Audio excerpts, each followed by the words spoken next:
Joining us now, Kaelin, entertainment reporter and co-host of the nationally syndicated morning show, The Fred Show, broke the internet, all 90 minutes of it. Yes. So I had backup because that is how crazy of a Swiftie I am, I hear you're a Swiftie a little bit as well. Yeah, no, I'm excited. Yeah, so I had the YouTube going, but then I also had, a streaming app up just in case. And a lot of people thought it ended at 1 hour and 44 minutes. It did not. There was 20 more minutes to consume. Bonus minutes. Bonus minutes, and they have since posted it if you want to go back and watch it. Okay, so let's talk about the album first. Please. 12 songs. What did she reveal about sort of the theme and her mindset writing this one? So it is the life of a showgirl, which she very much is. I think in terms of the photo inspiration, we're going back to like a Vegas showgirl vibe.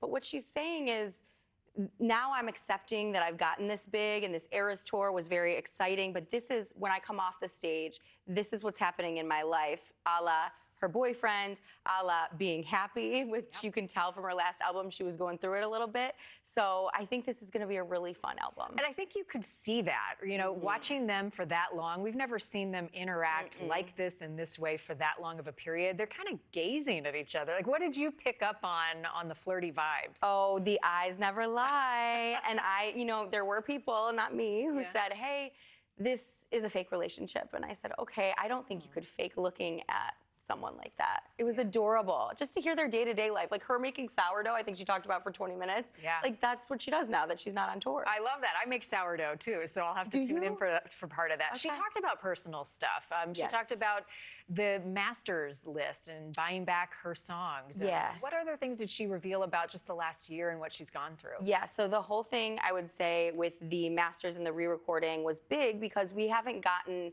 her speaking about it. We've only gotten these like handwritten notes that she gives her fans. And so this was huge. And she actually told the full story of what it was like to finally acquire those masters.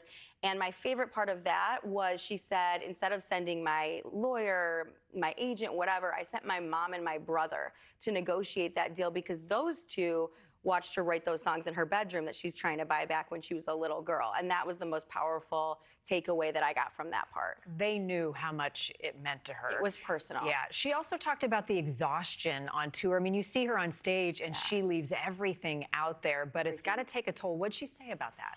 It's amazing. Her boyfriend, Travis Kelce, as you know, football player, he kept trying to call her an athlete, and she was saying she wasn't, and I wanted to go, Taylor, yes, you are. She trained for the tour on a treadmill, singing the entire, all the songs as she's running and walking. She did it 3 nights in a row, like you mentioned. And then, she said directly after, there's a routine. Like an athlete, I get into an ice bath. I have acupuncture. And so it was physically hard on her body. And she didn't talk a lot about it being hard on her mentally, because I think once Travis came in, they had their travels together, and she said Europe was a blast, so she's happy. I mean, it looks like they're having so much fun. So Swifties look for hints and like secrets. Easter eggs. Easter eggs. Was there anything in the background that people are talking about? Did you see anything? Yes. Well, I'm crazy. I was up crunching numbers all night because she loves numbers and numerology. And I speak for a living, so I'm not good at numbers. But so she kept saying a couple specific numbers, 47 and 16. We don't know what that means. On the bookshelf, there was a book about a very exclusive resort in Mexico that doubles as a wedding venue. So there were things on the bookshelf that I don't know if she's still gonna, more to come. I think there always is with Taylor. She plans her career 3 years out, as we've seen. Thank you for watching. Subscribe below and download our NewsNation app right now on your phone, and you will get fact-based, unbiased news for all Americans.